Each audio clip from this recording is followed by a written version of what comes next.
Blog Talk Radio.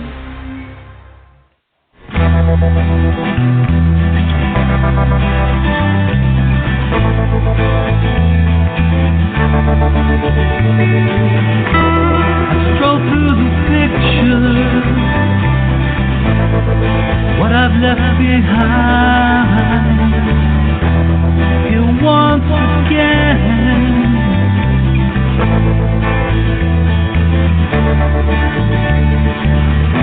I'm locked up in memories, they all intertwine. The memories in my mind.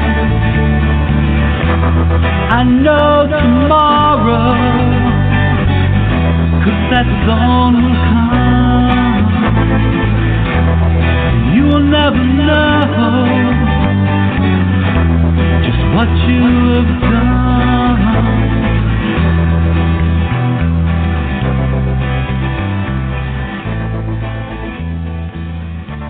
Good evening, everyone, and welcome to Stop Child Abuse Now. Scan Radio number 3167.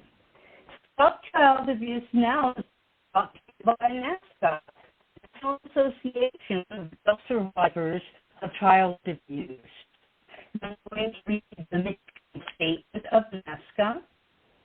We have a single purpose at NAASCA: to address issues related to childhood abuse and trauma, including sexual assault, violent or physical abuse, emotional traumas, and neglect.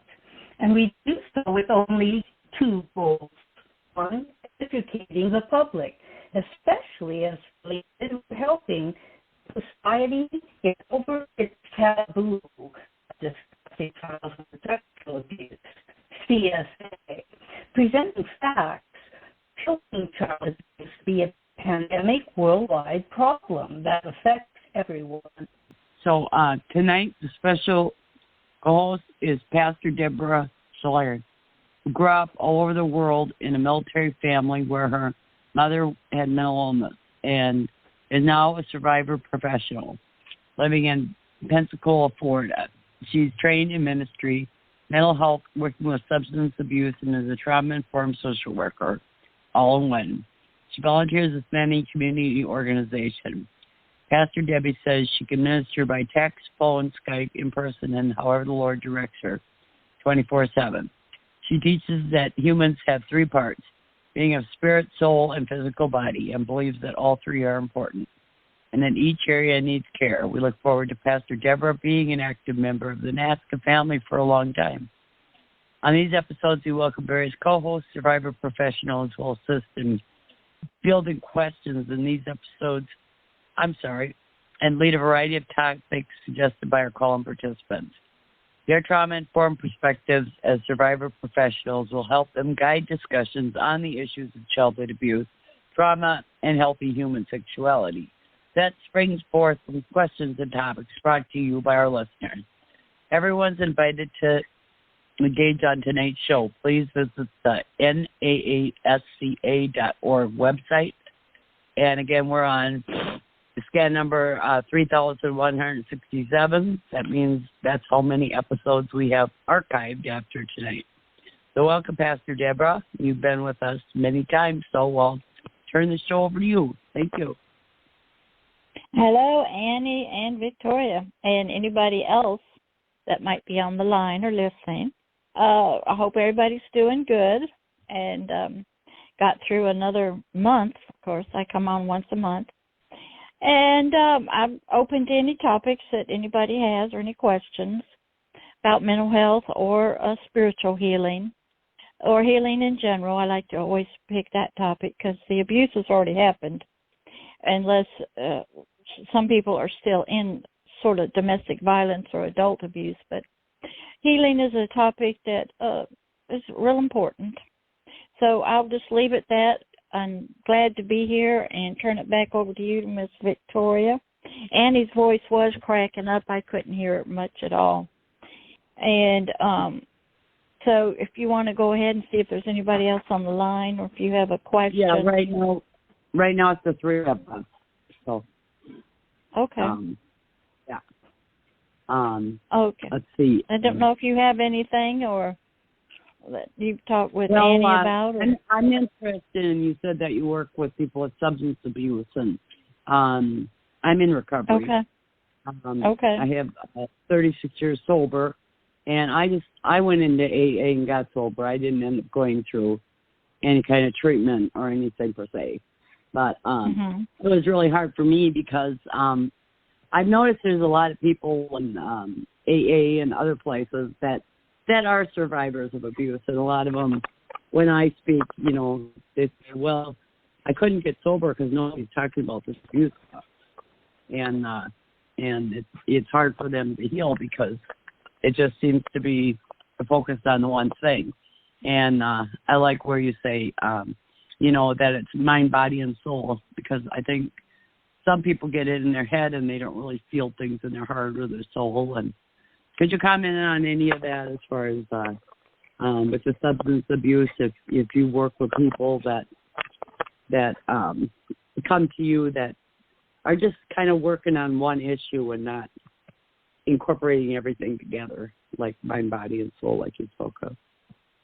Okay. In the mental health world, a lot of it's called dual diagnosis.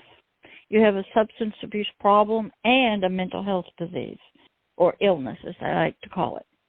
Typically, what happens is when we're young children, we have a biological body that's based on nerves and pleasure and pain and chemicals and that kind of thing. And we have a soul, that's what you would call it, your mind.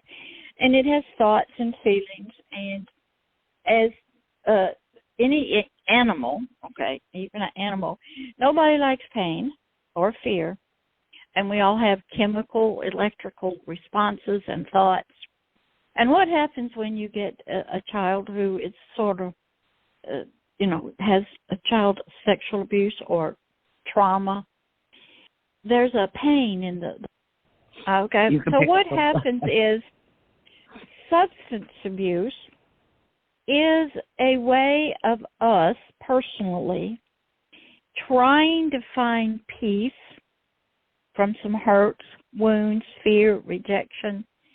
And our physical body is made up of chemicals. So when you put drugs, alcohol, food into it, it changes the body's chemical balance.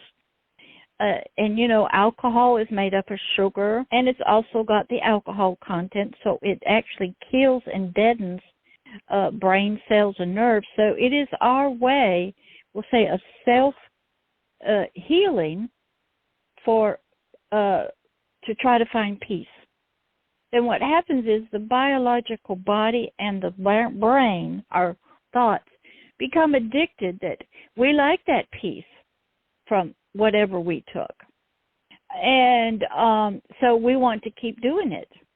And then what happens is we become where we have to have it in order to feel somewhat normal.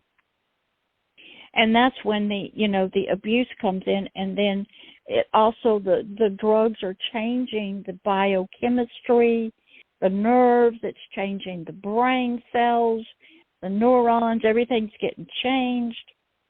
And it's our way of seeking some sort of relief from our thoughts. We're not having, say the physical pains, we'll say sexual abuse, but it's the thoughts. We want to sleep. We want to be at peace. We want to be happy. Can you guys still hear me? Yeah, we can still hear you. Yep. Okay.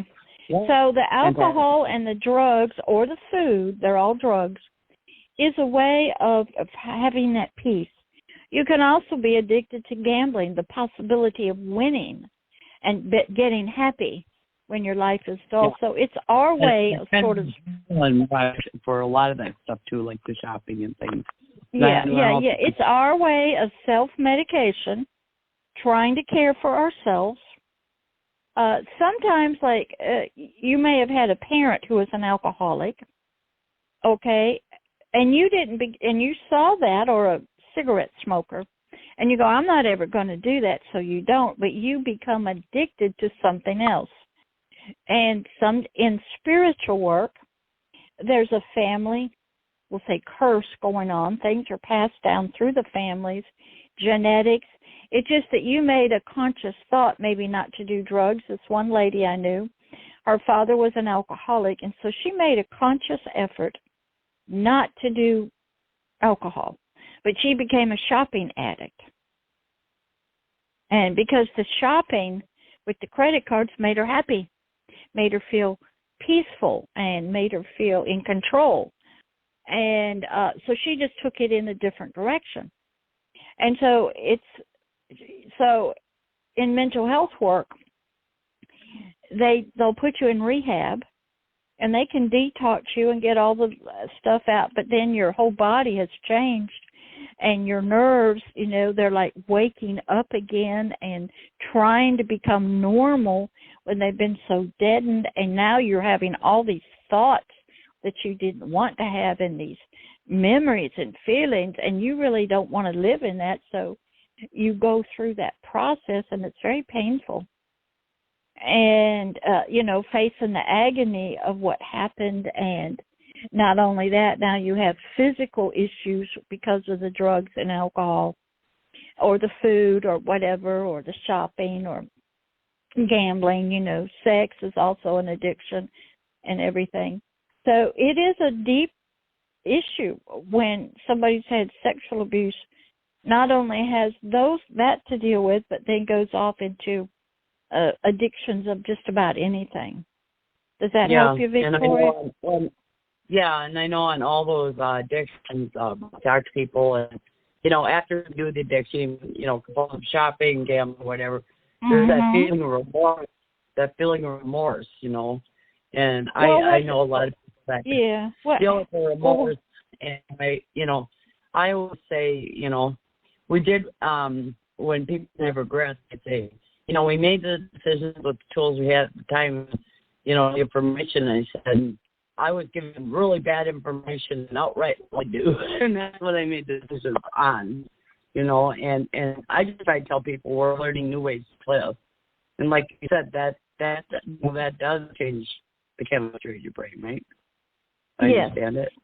Yes, and what happens is, when we're children, as you know, we're small little creatures, sort of, and our brain is small, but it's growing, and it's developing and getting larger, and it's developing neurons and everything that's supposed to be working, and, you're having auditory and visual coming in, and your whole body and your hands, everything, your ears, everything, your 5 senses. So if through child abuse that gets disturbed, the normal growth, okay, and things get thrown off the way they're supposed to, and they get overwhelmed, typically what happens, fear has cortisol and hormones and sexual abuse and other kinds of things that happen. So what happens is, we know the physical body will heal. It's the mental part, which in our society, they don't want to call you with a mental illness.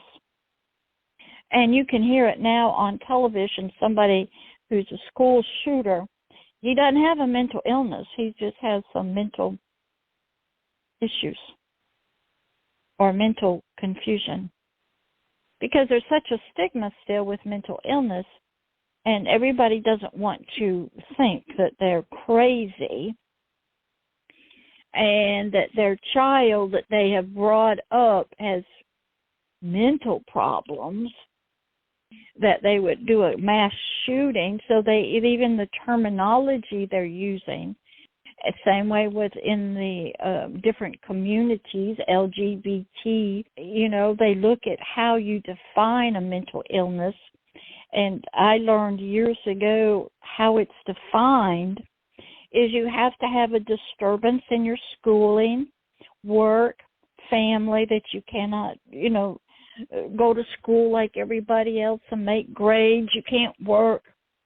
And the homosexuals back in maybe the 70s or 80s went into court and they challenged the psychiatrists and said, according to your definitions of what you're looking for when you're diagnosing them and asking them questions, they have to meet certain criteria. And we don't meet your criteria. We're in a same-sex relationship, been there 20, 30 years. We're raising children. We are working. We are good citizens. We don't do, drugs and alcohol. We're holding down a job. We vote. We haven't been to jail. Therefore, according to your criteria, we're not mentally ill, so you need to take it out of the DSM. And they did. So they declassified homosexuality as no longer a mental disease.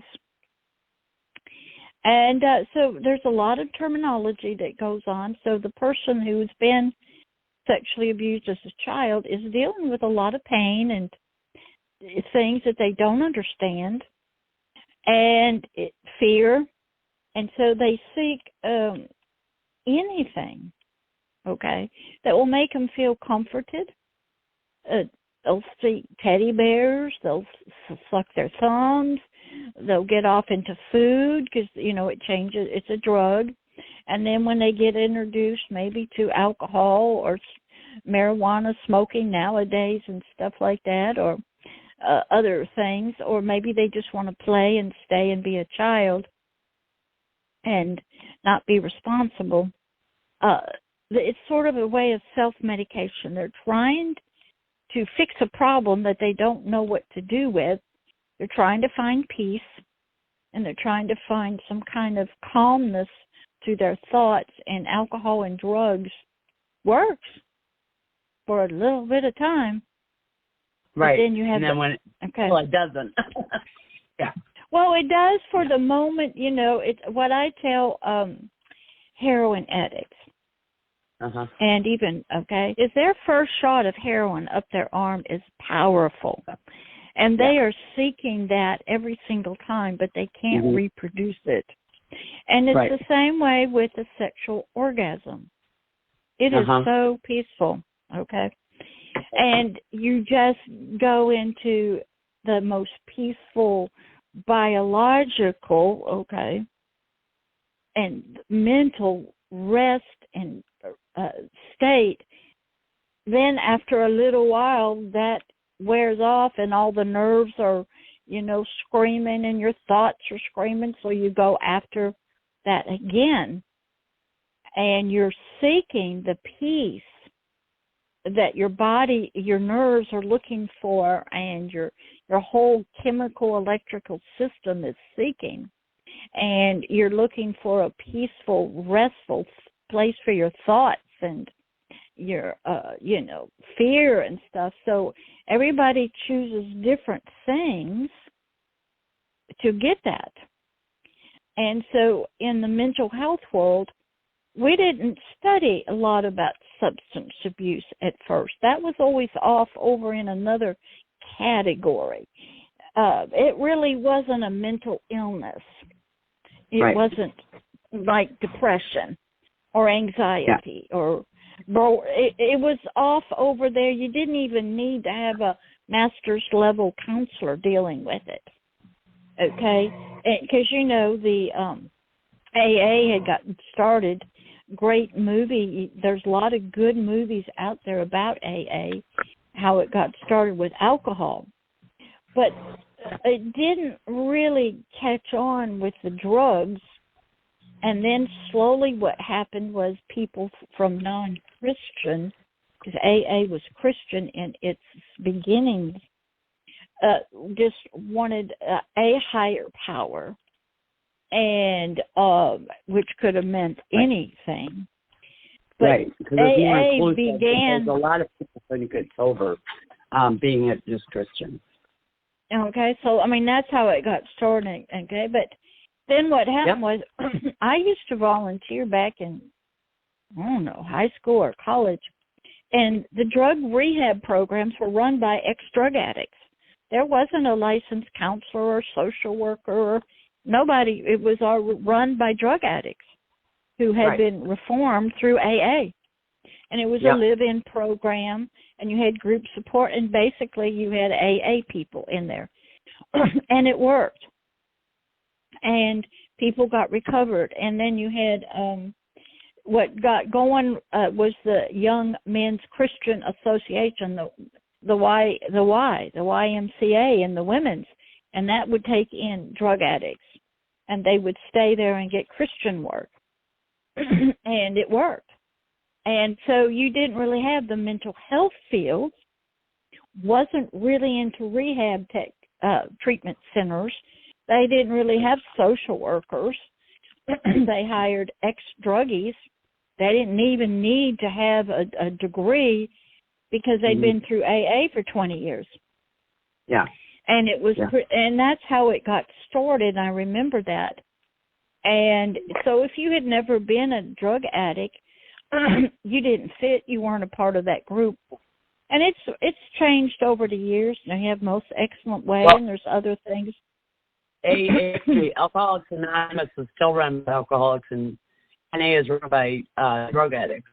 And it doesn't matter how much sobriety you have. If I think it's 6 months where you can lead a group, but it's not run by professionals at all. We do, like NAASCA runs by the traditions, and we don't, in AA and NA, which I go to both. AA now, you can come in and talk about drugs. But I also want to mention there's also Al-Anon, which is for family and friends of alcoholics and drug addicts. And I volunteered with them. Yeah, I've had 40 years with them. And people people don't realize, and they don't even nowadays, that we're not, an individual. It's not an island. They have family members, children, grandchildren, aunts, uncles, and everybody is affected and the community is affected.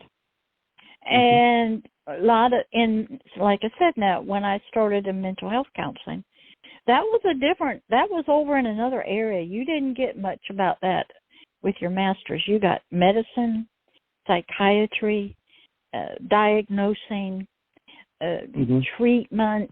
You got the psychiatric stuff, because that's what the psychiatrists, they were working in. And drug abuse was over there somewhere with ex-drug addicts, and you went to the support groups, and that was about how much, we just wasn't in the mental health world.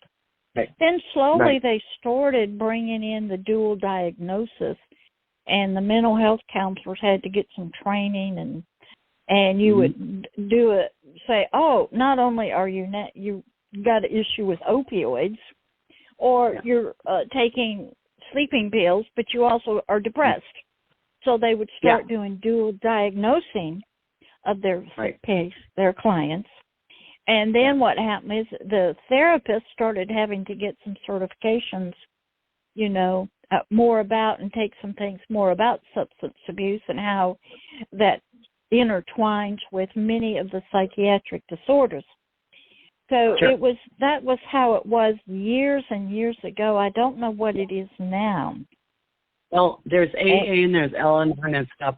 Now, if you're an alcoholic or drug addict and you go to treatment is different than AA and NA. Treatment is run by professionals, and they're trained, and it uses a kind of a different model. And they were realizing in there, just as you said, that not only were people dealing with drugs and alcohol, but all of a sudden this emotional stuff started coming out. So then that point on the other end too, where they went, wait a minute, we need some psychiatric help for these people as well. And I think it is really great because a lot of people went into treatment and they said, okay, they got me off drugs and alcohol, but I can't live, because I'm having so many problems. and they always say, hey, living life on life's terms, and it's really hard to live on life's terms if you don't have that mental health help, Well, mental health was real interesting because the whole mental health area was really the way the psychiatrist looked at, they were medical doctors first. So they understood illnesses and diseases from a medical viewpoint. And then these psychiatrists said, some of these people, they got some brain tumors. There's something wrong with their thinking. They had what you'd call state mental institutions.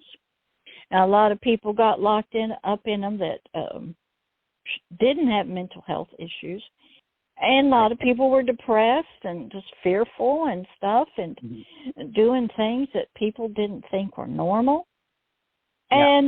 And they knew something was, I did an actual wonderful article for NAASCA, and it talks about the different things in history of what people looked at to try to fix somebody's brain. They used to think there was, needed to trepanning, which you cut a hole in the top and you let some bad fumes out.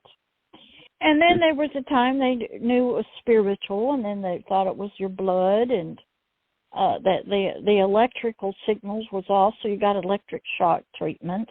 Yeah, you got steam baths and all kinds, because they ice baths. Yeah. And what happens is it was the psychiatrists who were trying to figure out what was. Now they were looking not from thoughts, okay. They were trying to be like a neuropsychologist that was going to work with blood vessels, but dealing with somebody's thinking, their feelings, okay? And remember, a lot of the mental health world was based on, for a long time, Freud, who was a Jewish man who didn't believe in Christ, and he worked with some neurotic women, and he basically said the women are having issues because they want to have sex with their fathers. The boys want to have sex with their mothers, so that's the problem. And he grew up in a time when there was a lot of things, and that is where a lot of your psychiatric mental health stuff, and then throughout the years you had like B.F. Skinner, and he believed you're nothing but an animal, and you can be trained, and you can have your thoughts and behaviors. We're going to train you with pain or pleasure. And you got Carl Skinner, I think, and Carl Rogers, and he was a talking therapist. We can talk it out. So mental health has gone through many different people and many different philosophies to what's wrong, how to fix it, and what the, different sources are.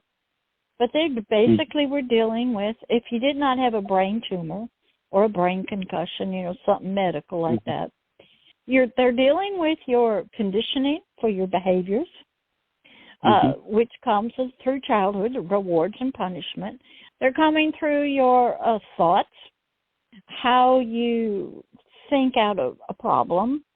And then you learn that a lot of people, how they think about themselves, the world, the family, is based on the family's culture, childhood development. I mean, if you just leave a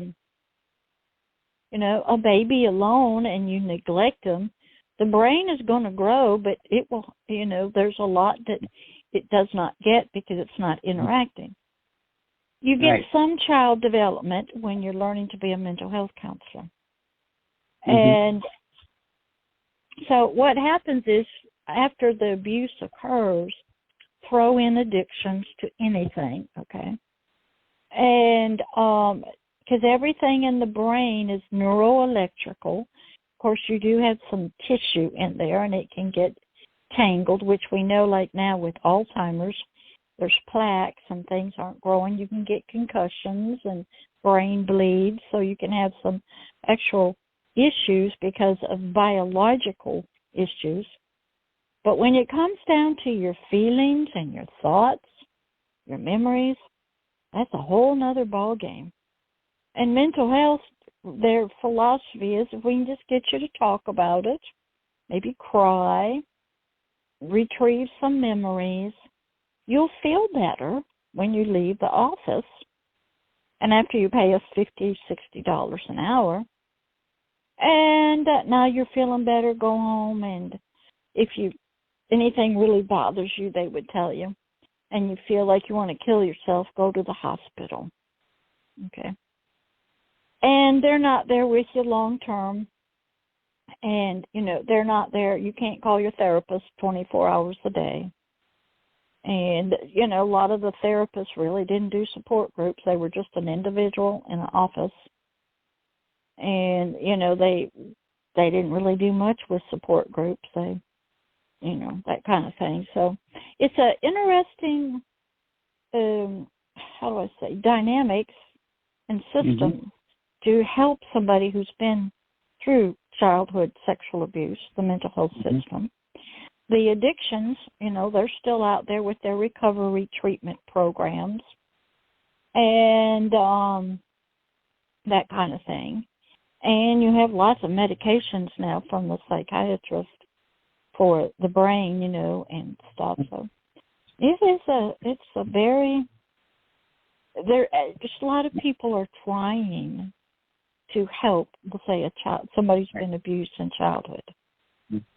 And, my grandfather was in a psychiatric ward, but he was a violent alcoholic, and back then they did, separate, like you said, mental health from alcoholism and things. So I know there's a chapter in the big book that even the psychiatrist said, he's not sure what AA does, but it seems to help people, and he would recommend, that people go and talk to these guys.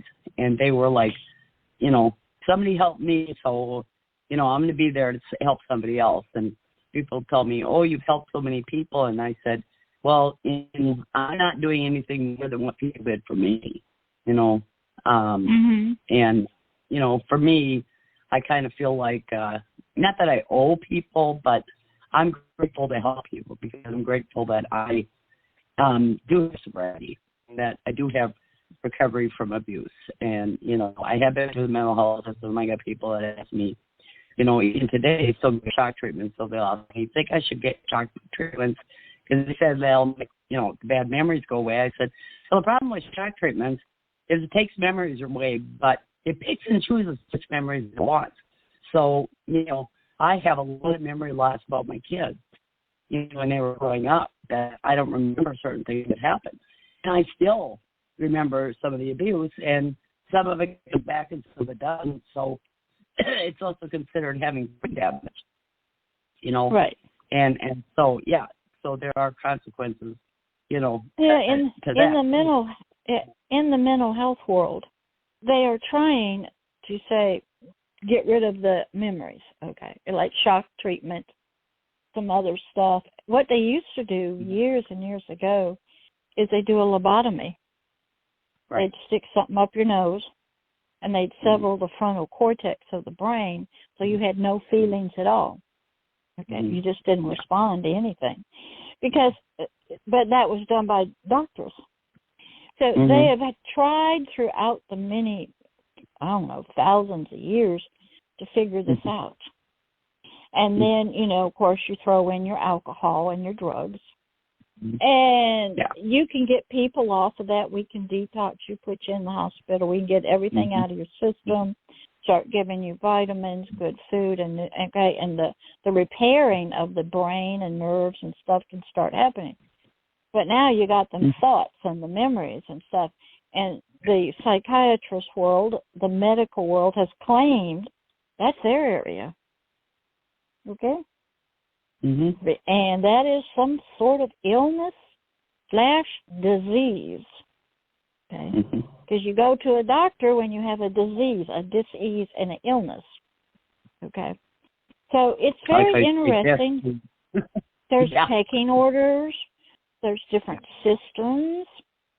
Okay? And what happens in the spiritual realm, back in the, when I went, I guess maybe early 90s, in the state of Florida, a lot of people would go to their pastors or their imams and try to get some counseling for some issues. The problem is the pastor would say, okay, we'll set up a counseling meeting. Well, the state psychologist in the state of Florida didn't like that, because that's taking money away from them.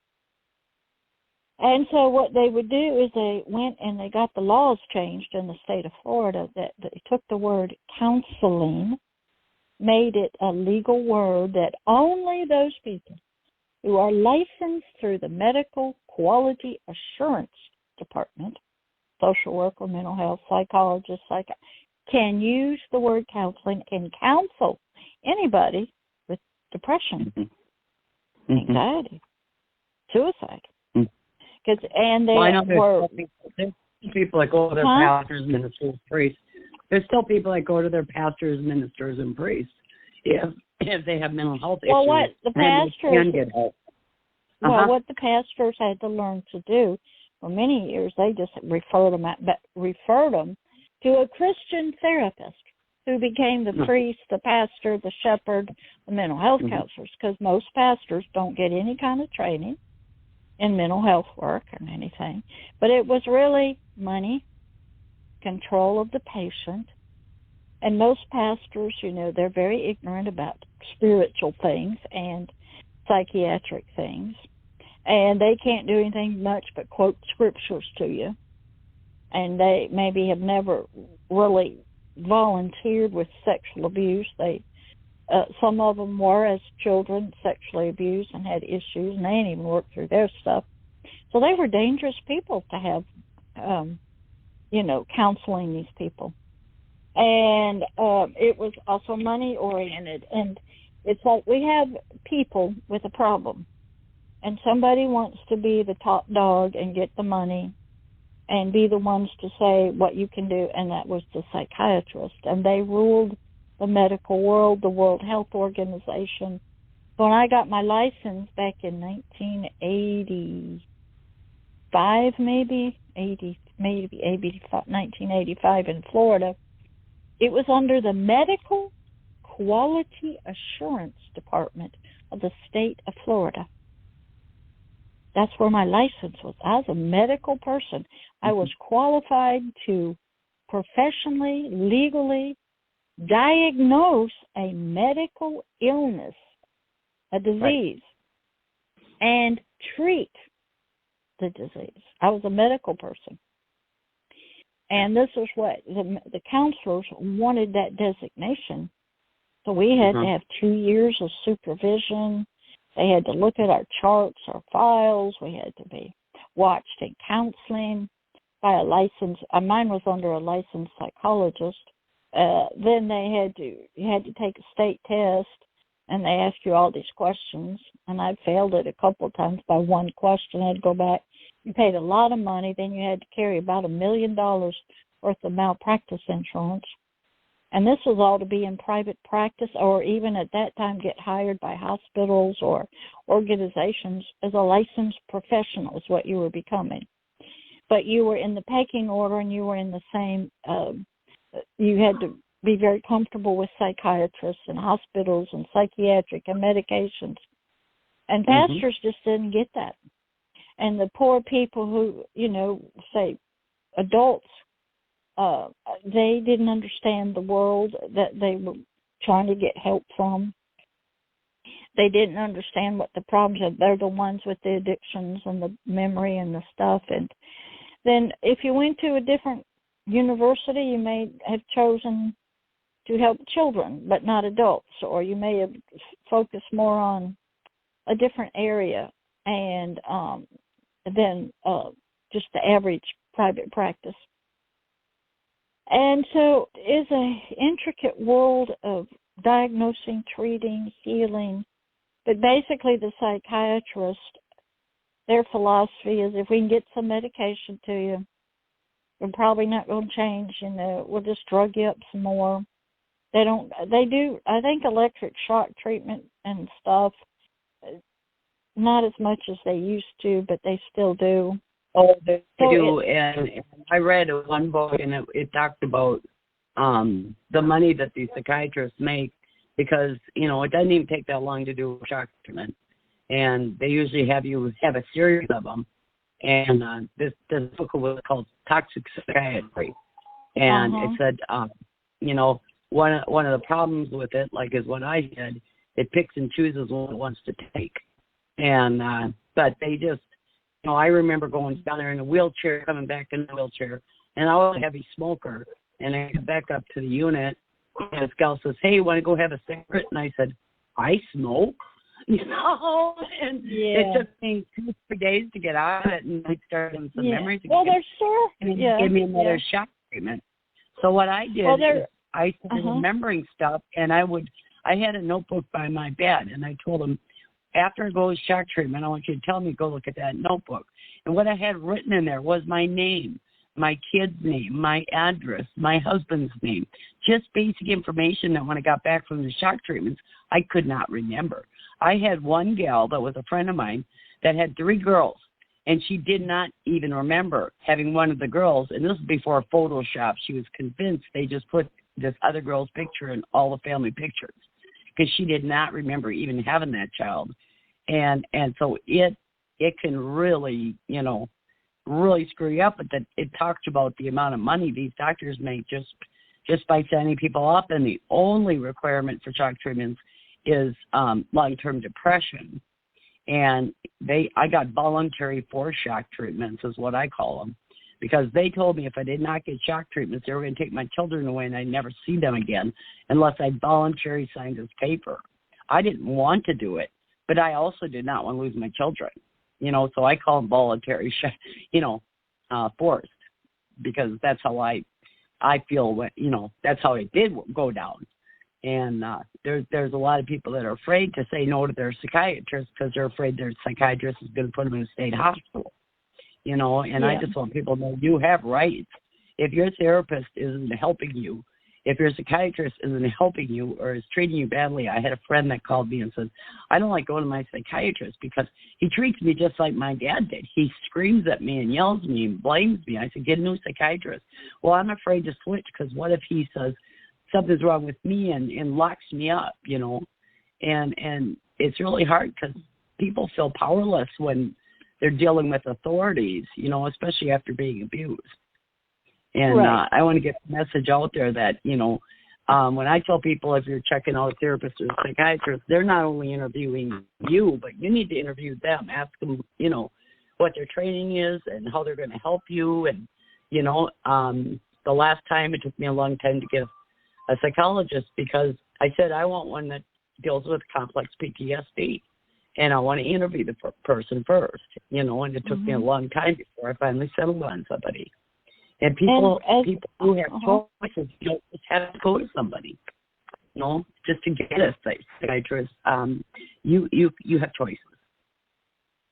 Well, the thing is, in childhood sexual abuse, you know, the brain and the thoughts, the memories, the feelings, even the brain can be biologically distorted, you know, because of all the different chemicals and stuff that occur during the abuse, and who knows what else goes on in the family. But it is an interesting topic because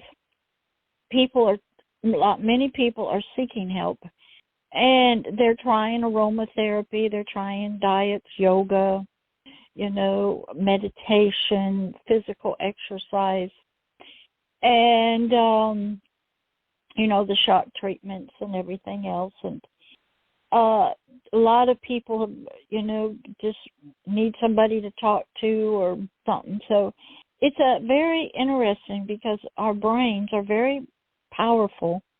They're very complex. You know, like most of us can't remember being born. I got some memories, probably starting about 2. You don't have much.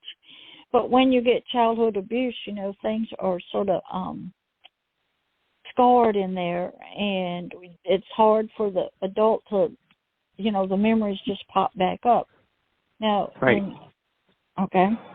and you never know what's going to trigger you and things like that. And I came out of that system of trying to help people, And when I started becoming a pastor and working in the spiritual realm, I had to restudy all this stuff from a different viewpoint.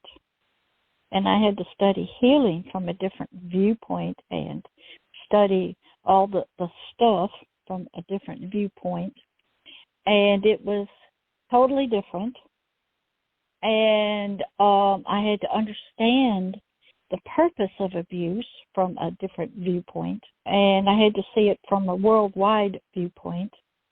And I had to look at it with different set of eyes and understanding to understand why it goes on, why it's happening, the purposes for it, what's the reasoning for it, and from a spiritual context.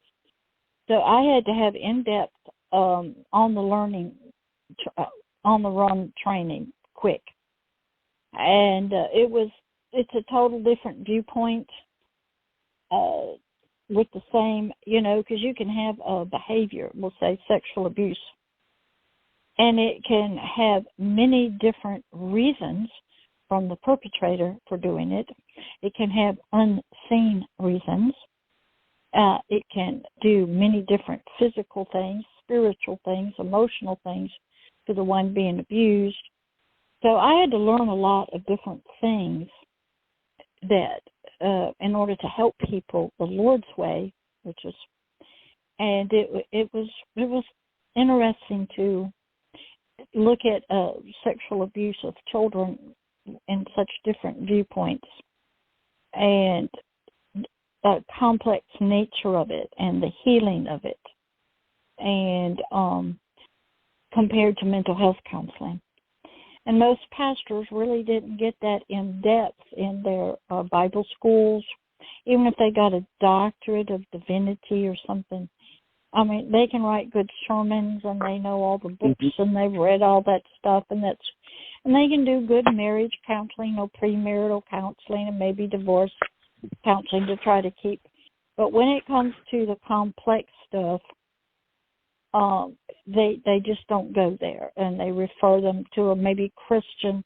Back in the let me think, maybe 90s, there was Christian psychologists who were coming on the radio. These were before the days of YouTube and Facebook and stuff, and they were talking from a Christian viewpoint, and they were psychologists and psychiatrists. So a lot of your Christians wanted to go to a Christian therapist. Well, there wasn't any designation for that. Oh, I go to church, I can read the Bible to my client and make money. I can pray with them and make money. And the client will think they're getting a Christian because I got the Bible sitting in my room. People went through that. But you were still dealing with, that was like a veneer over medical information. And so the Christians went through that. I don't know what the Muslims do. They might go to their imam, and the Buddhist and that. So very interesting. And I had to really, I had a good understanding of the mental health way of helping people and how it was viewed by society and, doctors and hospitals and treatment facilities, and had to understand medicine and how to diagnose and all of that stuff, and therapy and emergency rooms. And so I had a good understanding. That you do help people. It's a 24/7. So before we get too far, can you let people know how that they can contact you?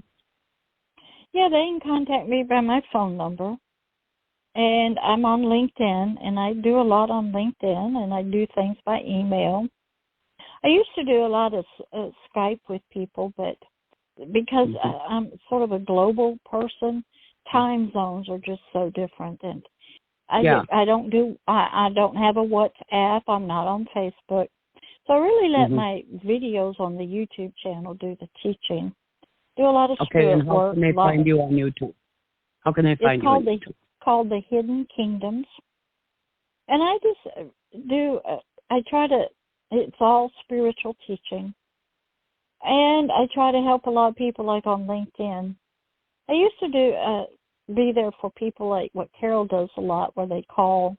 But most of the people from NAASCA that would call me, they were older adults, and they hadn't been in therapy. They didn't want to go to therapy. They just wanted to call somebody in the middle of the night and keep you up, and they don't really want to change anything in their lives, and they don't really want to read a book. They don't want to do the work. They don't want to go to group support. They don't want to do anything.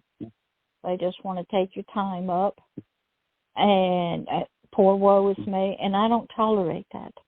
It's like if you had a broken leg, you're going to go to the doctor, and you're going to get it fixed. And then if they tell you got to do rehab because you want to walk again, you'll do that. But most people, we kind of put up with them and their issues, and they make us feel sorry for them and their issues that happened 40, 50 years ago. And, they don't want to face their issues. They don't want to grow up. They don't want to deal with it. They don't want to be healed. They want to stay the way they are so they can get their sympathy and their psychological support. And I don't put up with it.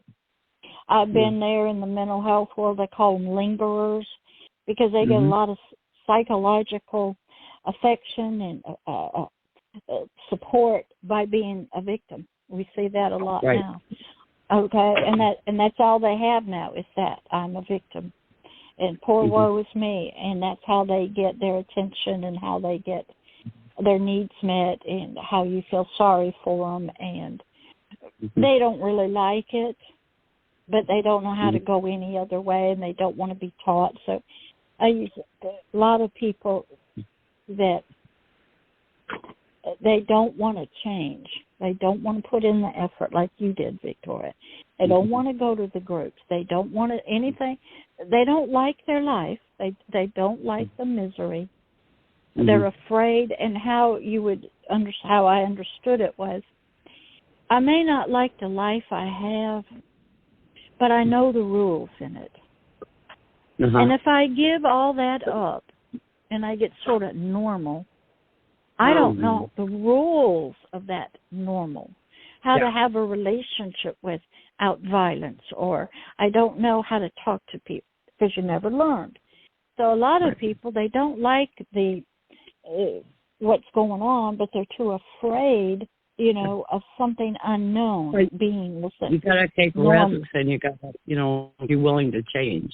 And I noticed too that like when things started getting better for me and stuff, I don't know if people were jealous or whatever, but it just seemed like they were mad at me. I'm not quite sure what that was about. But I did want to go back to another point that you mentioned. Okay, so my biological father was addicted to pornography. And then he got into the S&M stuff. And then he got into, almost into snuff pornography. And if people know what that is, it's basically killing somebody and it's the only way they can have an orgasm. But he was into a lot of S&M and stuff. And I know that he was addicted to that stuff because it kept getting worse and worse and worse. And like my therapist, that knew about all that stuff and knew my story, said if you hadn't escaped from him, he would eventually killed you, and that's how I felt. But I kept, dismissing it. And I've talked to a lot of people that I was within a group called Organizing Against Pornography, and people were calling me approved and everything else, but I was trying to point out that, it's using another human being when they're making it, and they used to call it child pornography, but now they call it evidence of sexual abuse. It's actual evidence, of somebody being hurt. And but I was wondering if you could talk about, is that the same type of adrenaline stuff that's going on when somebody's viewing pornography? And okay. Yeah. Well, you're dealing with lust of the eyes. Okay. Your eyes look at something. You have an immediate thought, pleasure. Okay. The body reacts in nerves. The body is a nerve organ, the hands, everything, skin. It wants pleasure. Okay? We can get addicted, like, say, winning bingo, the high that comes from that. Okay? The joy of winning a football game. Okay? The body reacts to our emotions, our feelings. People that get started early, sexual orgasm, it's pleasurable. The thoughts, okay, that are going on inside the brain of pleasure. It's, somebody loves me. I'm loving them. I'm feeling good, okay? It can start off wrong, like, say, for a child. And the nerves get stimulated, okay? And chemicals get released, cortisol, adrenaline, pleasure stuff, okay? And what happens is, even for a child in sexual abuse, when they get fearful, frightened, they want that release. They want that peace. They want that pleasure. So pornography, dealing with the eyes, and I had to learn, they don't teach this, okay, in mental health. I had to learn about the lust of the eyes. And I had to learn about your thoughts and how your eyes and your thoughts are connected and how that relates to the nerves in the body. And what is the brain trying to do, the thoughts? Okay? Is it love? Is it peace? Is it connection? And it becomes an addiction to that feeling, which is, okay? And so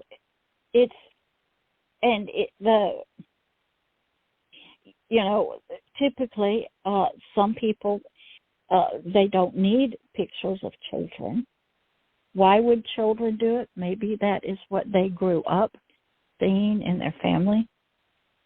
Also, okay? And so what is trying to happen is spiritually, that's what I had to learn, there is an enemy to human beings. He is trying to pervert everything that's good and right. Mm-hmm. Okay? The sexual act between an adult male and adult female is made to create children, be in a monogamous relationship where you love and support each other. That was created by God. Right. Okay? Well, now, he was looking at pornography that had to do with men and women, but it wasn't about it sexual. It was about power and control. You know what I mean? The thing is that yeah. But what happens is they use the power and the control. It's basically, I did a video of this because a lot of people, men especially, feel, if I cannot control you, even a child, okay, then I have nothing. I'm a nobody. If I can't control you, I have no power. So the enemy of humanity is trying to take our power away from us to get us to feel that way. Okay? So we will do things to seek that power from innocent, weak stuff. You hear about people, why they kick dogs. Okay? And I had to study all of this. And in helping people the Lord's way, I had to know the most horriblest stuff a human could do to another person. And I had to love that person, knowing what they've done. And I had to know that God loved them. And I had to know why it was done to them and why they did what they did and who was behind it and what was the spiritual purposes and how did this mess up them. How did this form the multiple personalities, the disassociation? What was the reason for this? Then I had to study the spiritual stuff that was really beyond mental health understanding. I didn't talk to anybody when I'm getting trained and educated. I didn't believe most of the stuff I was learning, but I knew it was true. Yeah. I had to see it outside of the mental health world. I had to understand why people did what they did to children, to animals, why they would do what they did, what was happening, in order to provide the answers. And mental health world and understanding is limited. Okay, they don't believe. I was dealing with Satanists and witches and stuff. I went to a mental health training by a psychiatrist, and they just believe it's not real. It's just some adolescent kids doing some fun stuff. I'm going, okay. So I didn't try to talk to them about the spiritual world. Just learned and studied and grew. But at the same time, I had to have that. I'm glad I had that understanding. God does not waste that of the mental health world. So, we have an enemy who's trying to pervert everything that's supposed to be good and take human beings and have them do the most despicable, most horrendous stuff to other humans. And I had to learn, well, who does that look like? Okay. So spiritual understanding and looking at the same problem is a different viewpoint, okay, than the mental health.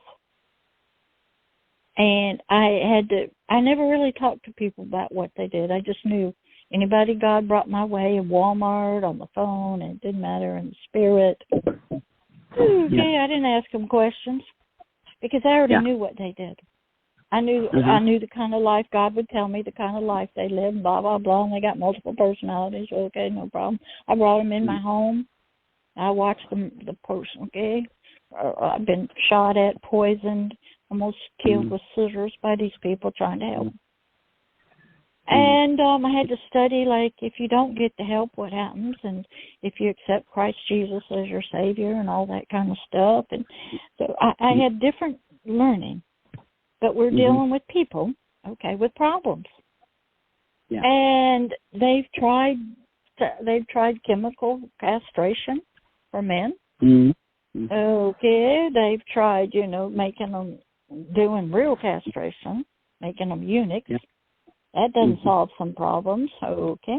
That just means they've got pills and all kinds of medications so you can't get sexually aroused. If it's coming from power and control, and it also, involves doing abuse as well. So then, yes, it does.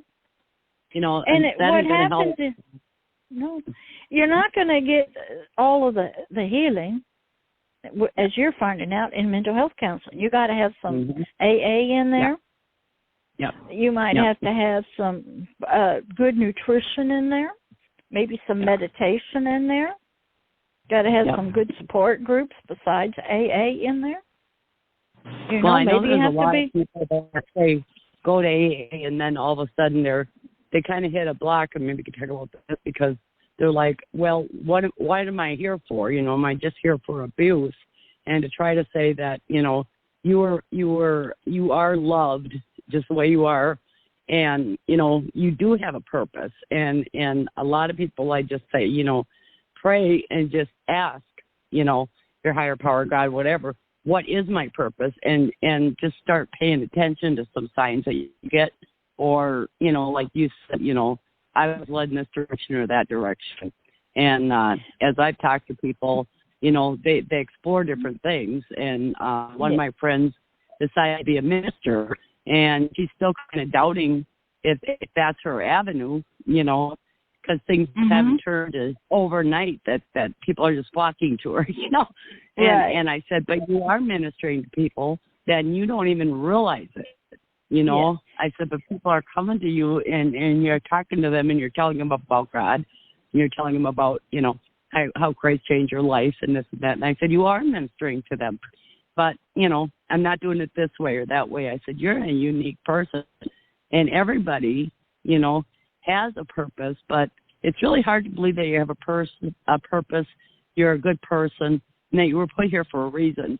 When you feel like I felt like the only reason I was put here was to sexually satisfy men, and it took a long time to turn that around. A long time. It doesn't happen overnight. Well, typically, God and His enemy, Satan, knows that the human person is put here for a purpose. Now, the problem is our parents, our culture, our society is not very good. Our school teachers, it's not very good in helping us to discover that and define it. Some people think, I was born to be a sports player. Well, that only lasts for a few years, then what, okay? And so what happens is when I got into spiritual work, God started showing me in His Word what humanity's purpose is, what His purpose is, what the enemy's purpose is. And I have also learned, even through the Chinese historical dramas, that young people need to be educated, need to be able to read and write, but you don't have to. You can be blind. But you've got to understand, okay, why are you here? And it was to train these young people to help govern the nation, okay? And a lot of people need to have we'll say, in the martial arts world, you call it a master. In what call it normal world, you got to have a mama in your life speaking into your life, saying, sweetie, you've got a purpose, and I'm going to help you discover it. And a lot of us do go to a therapist, hoping probably you'll tell me, okay, what am I to do with all this mess? Okay? And my job as a mama is to tell you what God's purpose is for you. Now, it may, and mine was help people, okay? I started off and did mental health work for years. That wasn't the way I was supposed to do it. But I was helping people. And sometimes we'll start because we're getting no guidance, no leadership, no training. We're not getting mentored right. We're not getting a correct teacher. We're not submitted to somebody that's pouring some words and knowledge into us, okay, for us to hear God, to tell us. And sometimes we'll get off the path and He'll get us back on. Sometimes we'll think this is the way to do it, and that door gets shut. Oh, well, I want to help people this way. Well, that door gets shut. And then sometimes, some people are called to do, like I'm not called to give money for orphanages and all that stuff, but other people are. And some people are called and they do a great job. They have money. They know how to do the finances, and they do excellent work, and that's what they're anointed to do. Well, I'm called to teach and help the Spirit grow up. So you have to be under somebody. You've got to be, typically, we were under our parents, supposed to be, mother and father. But when the marriage is broken down and there's no mother or father there, we're already missing out.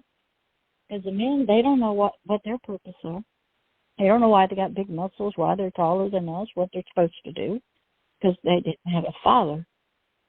Oh, okay. To show them and tell them. They go to the gym and they get the big bodies, but what do they do with it? They don't know. They have no idea. And women don't know what they're supposed to do. They think the only way they'll get accepted now is go to work. Leave the kids and let somebody else raise them. But I want kids. Mm-hmm.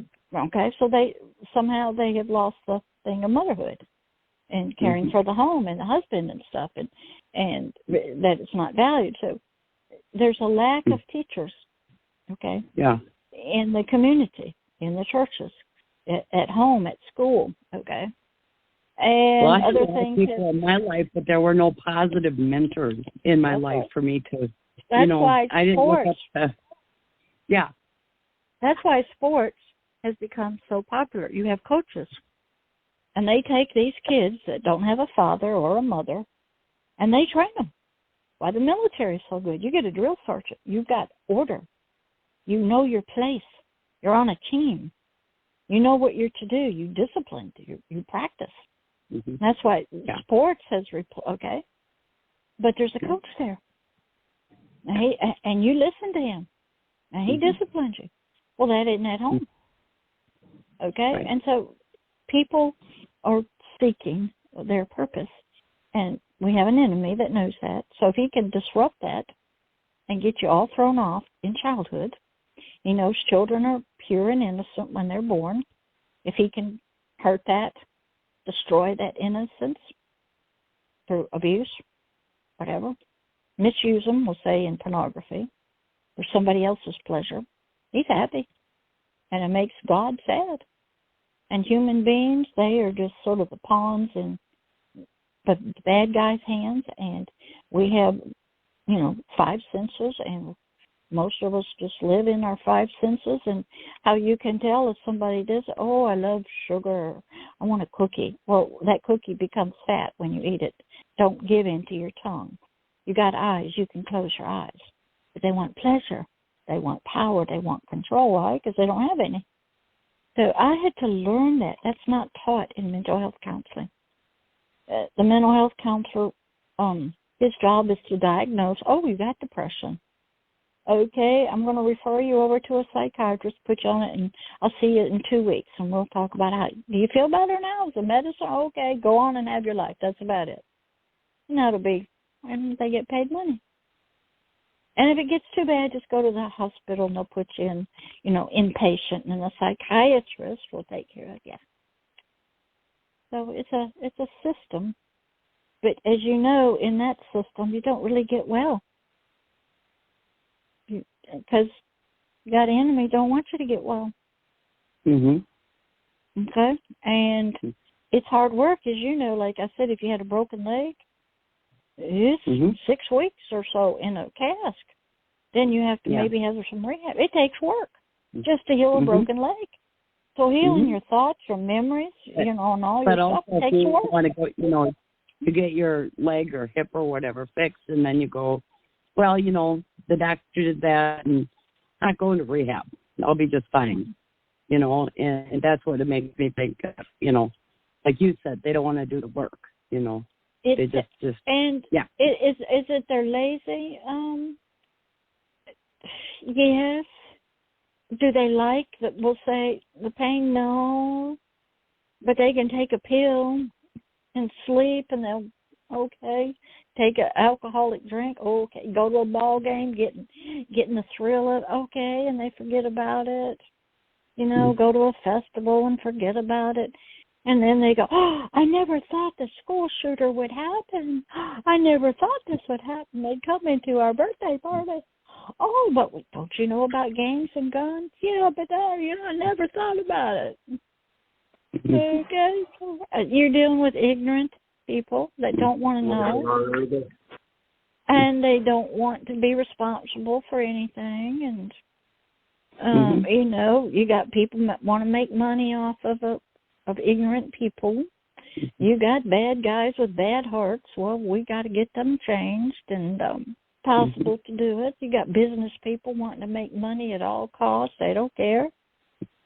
So you got some stuff against you. But the main one is, if you want to be healed, you can get healed. Right. Now, it might take work. Okay. It might take therapy, medicine, support groups, friends, reading books, meditation, going to the gym. Might take a lot of effort. And sometimes you have to have self-talk within yourself. You have to go, we ain't going to think about that. That's over with and done with. Then when I got into spirituality, we had to deal with some unforgiveness. And we have a caller on the line. Okay. We also have a caller on the line that, Annie, can you bring the caller in? Hello?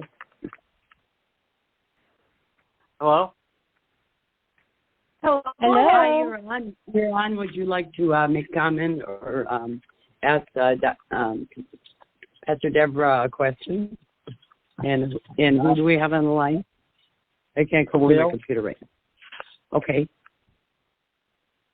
I was wondering if you knew about back in the old days, because I've found out back in the old days that children and women were considered property, and that, as far as like things like sexual abuse or even child physical abuse or emotional abuse, whether it was a woman or a child, back in those times it was not considered a priority. And I was wondering if that was more in the north or the south or industrial areas where the police didn't consider that stuff a priority in the U.S. Do you know what part of the U.S. it was? And if it was all over.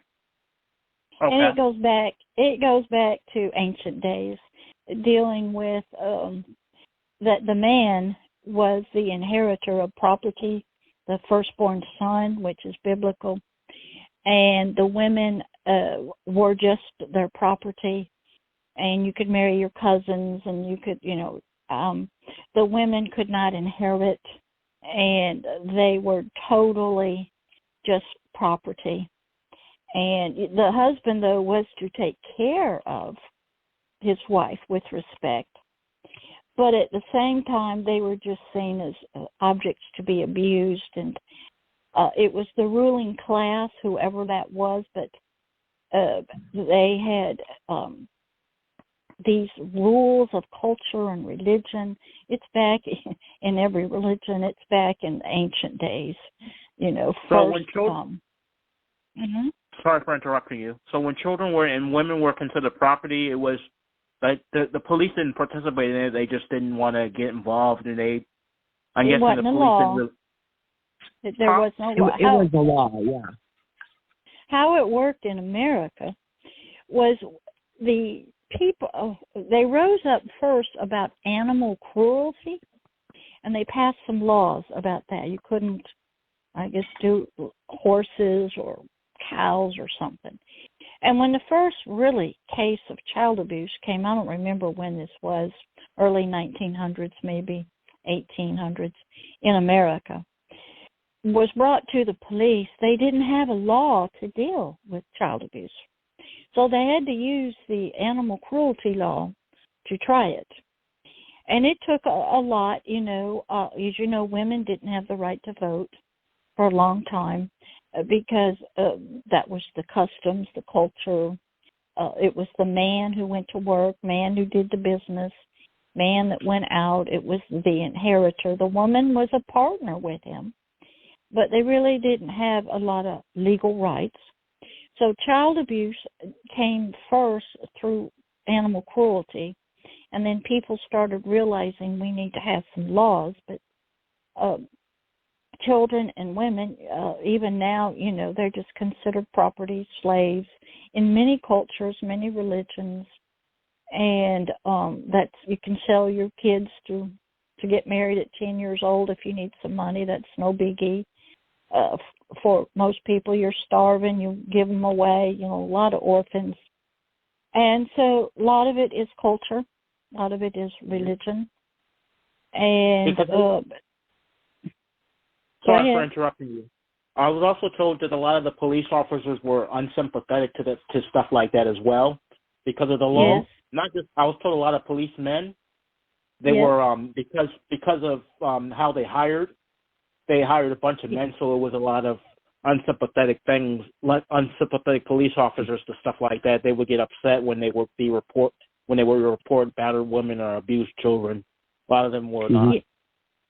Yeah, what the policemen, you have to understand, they're actually they are ministers to enforce the law.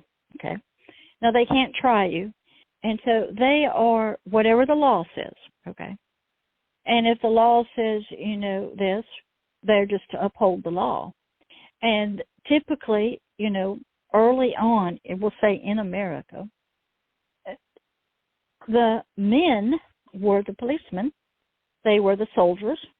They were the politicians, the business owners.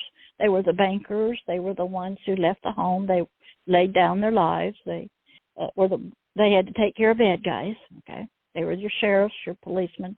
Were men. And the policeman, he doesn't make the laws. He's just to follow whatever the law is. And at the same time, you can look, everybody can look the other way. Okay? We got laws now. Don't drink and drive. People drink and they drive. Don't text and don't drive. And people don't do that. And they're not even policemen. Okay? And the speeding limit is 50 and you do 75.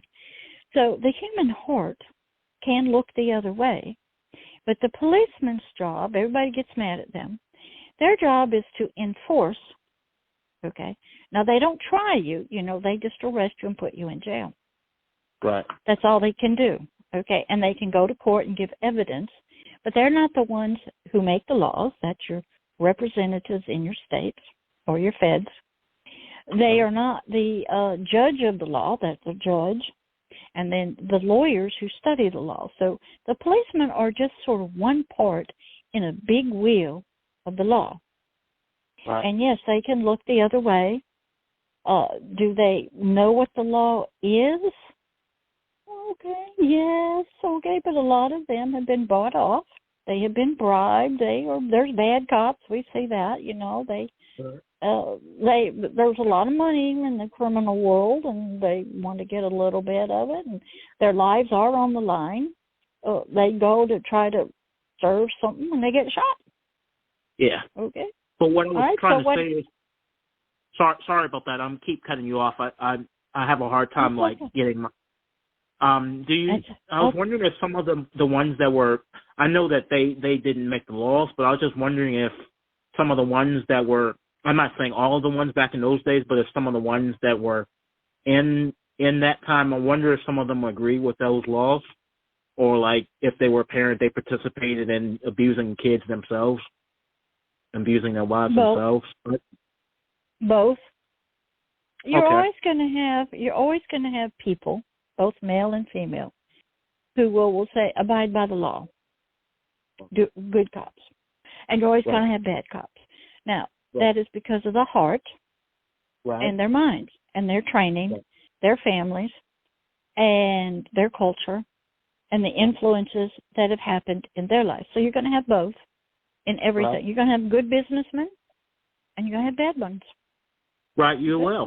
And I'm not against police. I'm just against the bad ones. I'm more pro-police than I would be back in the 60s and back in those times when children and women were considered property. But I understand what you're saying, and I don't fault the ones that did it. But that was just my question.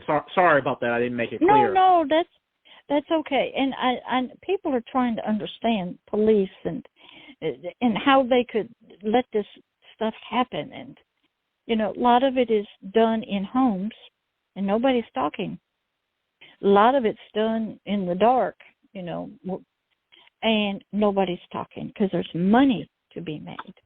The police can only, a lot of times they have, if you ever worked or volunteered with police, there's some excellent programs you can do. And I went through my sheriff's department. I had a citizens academy. You learn about the different departments, and they are they're military men and women now.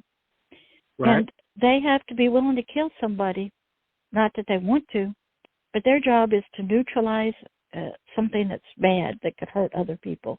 And do they have attitudes, and are there bad ones in there? Yes. Don't matter the skin color, what race. There's good ones, and there's bad. But the system itself, we have to look at that. The system was set up as an arm, a minister of justice against injustice. Now, the system is good, but your training can be good. But you can have some bad hearts out there, some mean dudes, and they want power and control, and they want to control their streets, and they want to be seen as a top. Do you have that? Yeah. But the system itself, once you understand it, we got some bad stuff out there. And we used to hear of the old Wild West, just bad guys running all over the streets and doing all kinds of things, and the poor other citizens who were just so poor citizens, they had no help. And it took tough sheriffs to step up and, take care of bad guys. And now you got, gangs on every street, and you got just all kinds of blackmail going on, and you got people coming in and gangs and, mafia and stuff, and they raise their kids and get them on the police department, and they carry on. You got good ones, you got bad ones. So you have to determine it's the system itself, what's it set up for. And you're going to have bad people or spies and stuff are going to be recruited, gang members into the police. Children. Remember the movie The Godfather? I remember part of it. Okay, you had Michael who went into the army. His dad didn't want him in the family business. A lot of police are family-oriented, like firemen and military. It's what their family, the men of the family, have done. They have joined the police force. There was a show on TV, The Blue Bloods. That's what your family did. Right. You joined the police, and others were the firefighters.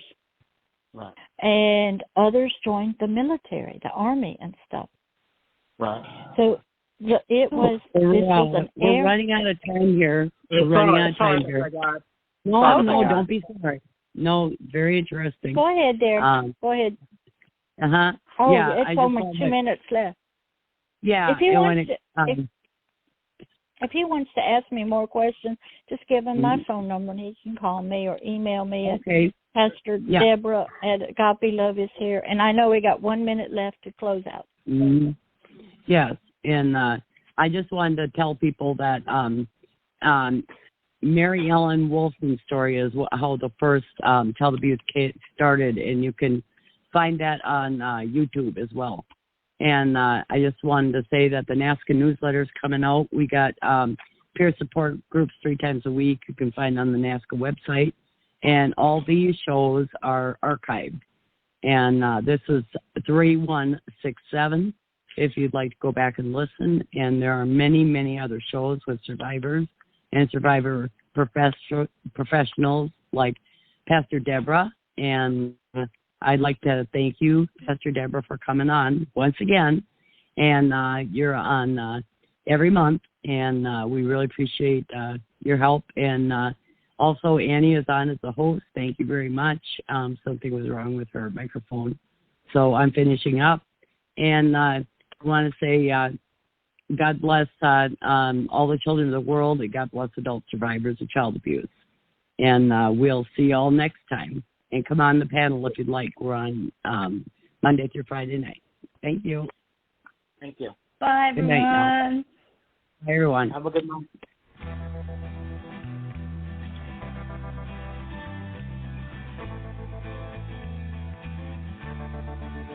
You think it's off?